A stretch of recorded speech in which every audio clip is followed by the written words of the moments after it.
ইয়া হাবিবি দেশে হাবিবিকে একবারে দেশে খতম করে।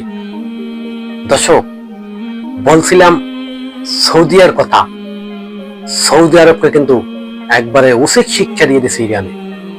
সৌদি আরবের যে তেলের ভান্ডার, যে তেল বেইসা আমেরিকার সাথে চুক্তি করে এই তেল বেইসা আমেরিকা থেকে মিসাইল কিনে, আমেরিকা থেকে গোলা বারুদ কিনে, আর ফিলিস্তিনের মানুষ অনাহারে জীবনযাপন করছে। যুদ্ধ বন্ধ করার কোনো একটা কথাও বলে নাই। আজকে ইয়া হাবিবি একবারে দিছে তেল পাশাই মাইরা তেলে আগুন ধরাই দিছে।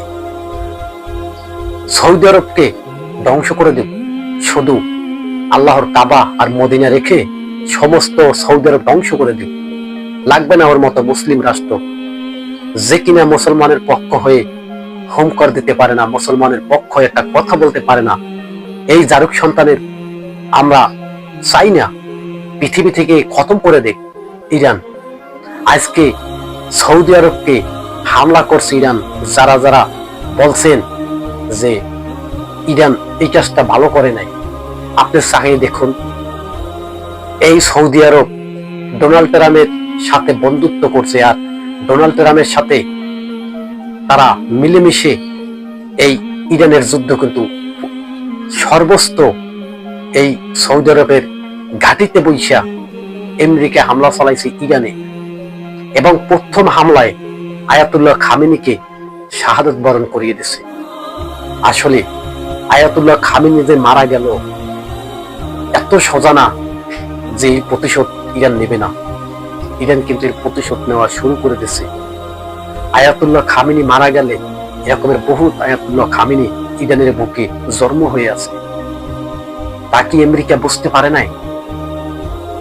আমেরিকার গর্ব যে আব্রাহাম লিঙ্ক যুদ্ধের রণতলী, সাগরের একটা আস্ত শহর একবারে মিসাইল মাইরা ইরানে ম্যাসাকার করে ফেলছে। এই আব্রাহাম লিঙ্ক যুদ্ধের জাহাজ ইরানে যখন হামলা চালাবে তার এক সপ্তাহ আগে হইতে এই আব্রাহাম লিঙ্ক এই আশেপাশে সাগরের ছিল। শনিবারে চূড়ান্তভাবে হামলা করলো ইসরায়েল এবং বনান আমেরিকা। তারা মিলা আয়াতুল্লাহ খামেনির যে অফিস আছে, যেখানে বৈশা আয়াতুল্লাহ খামেনি কার্যক্রম করে থাকেন, সেইখানে হামলা করছে এবং শীর্ষ ইরানি বড় বড় নেতারা, যারা ইসলামের নেতা, বড় বড় নেতা, বিশেষজ্ঞ বা সেনাবাহিনীর কমান্ডার, সেনাবাহিনীর মেজর, তাদেরকে হত্যা করে ফেলছে। এখন এই যুদ্ধটা যদি বন্ধ না করে, আর বন্ধ করতে এই যুদ্ধ পারবেও না, কেননা যেখানে আমেরিকা নিজে, যে আমেরিকাকে বানানো হয়েছে পৃথিবীর ভিতরে ন্যায় বিচার করার জন্য, সেই আমেরিকা, সেই জাতিসংঘ তারা হামলা করে বলছিল কোথায়? ইরানে। ঘুমন্ত সিংহর উপরে, সিংহ ঘুমানো ছিল, ঘুমানে থাকতো, কিন্তু সিংহকে লাড়া দিয়ে তো মুশকিলে পড়ে গেছে। আপনি বলুন তো, বাঘের সাথে কি সিংহর সাথে কি বাঘে কোনোদিন পারে না। আজকে ঘুমন্ত সিংহরে নাড়া দিয়ে দিছে আমেরিকা। এই যুদ্ধটা যদি পুরা মিডল ইস্টে ছড়িয়ে পড়ে, একমাত্র এই যুদ্ধের দায় নিতে হবে ডোনাল্ড ট্রাম্পের। এই যুদ্ধের সমস্ত দায় নিতে হবে ইসরায়েলের প্রধানমন্ত্রী নেতানিয়াহুর।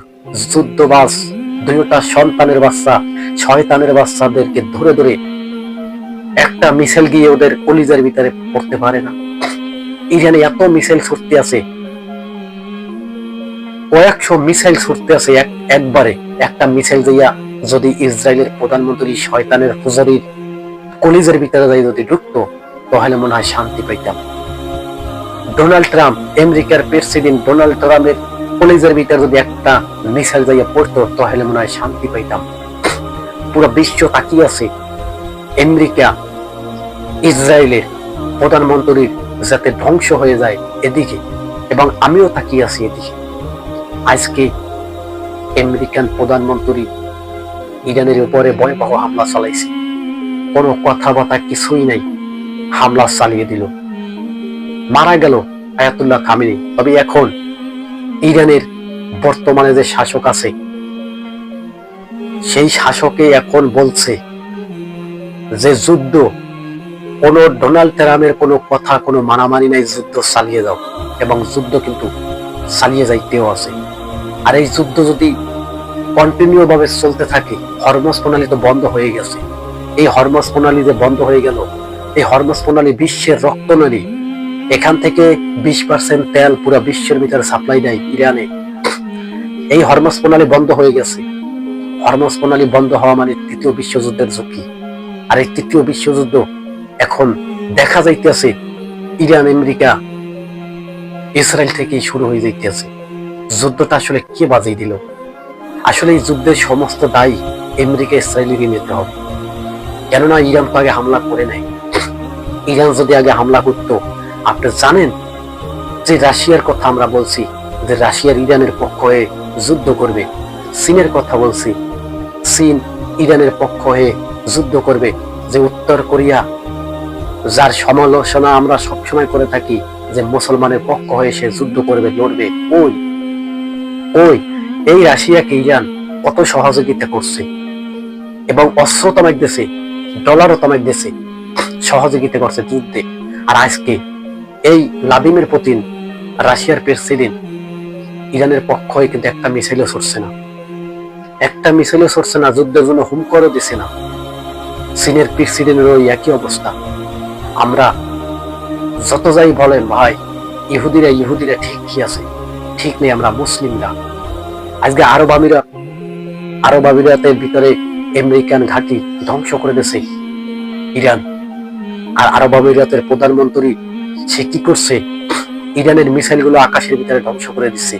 কেন ভাই, কেন ধ্বংস করতে আসো? ইহুদিদের পতন হয়ে যায়, ইহুদিদের পতন। এই সমস্ত দুবাই, আরব আমিরাত, এই সৌদি আরব, তারা কিন্তু চাইতে আছে না আমেরিকার পতন। তারা কিন্তু সরাসরি আমেরিকাকে সাহায্য করছে। আমেরিকাকে সাহায্য শুরু করে নাই, আমেরিকার হয়ে যুদ্ধের মতো লড়তে চলেছে। আসলে জানি না যে এই যুদ্ধ থামবে নাকি তৃতীয় বিশ্বযুদ্ধ এই যুদ্ধ থেকে শুরু হয়ে যাবে। আর তৃতীয় বিশ্বযুদ্ধ শুরু হয়ে গেল তো সে তখন ব্যবহার হবে পারমাণবিক অস্ত্র। ইরান, আমেরিকার কাছে তো পারমাণবিক অস্ত্র আছে, ইসরায়েলের কাছে তো পারমাণবিক অস্ত্র আছে, কিন্তু ভয়াবহ অবস্থা। ইরানের কাছে পারমাণবিক অস্ত্র থাকতেও পারে, নাও পারে। এখনো অফিসিয়াল ভাবে ডিক্লেয়ার দেয় নাই যে ইরানের কাছে পারমাণবিক অস্ত্র আছে।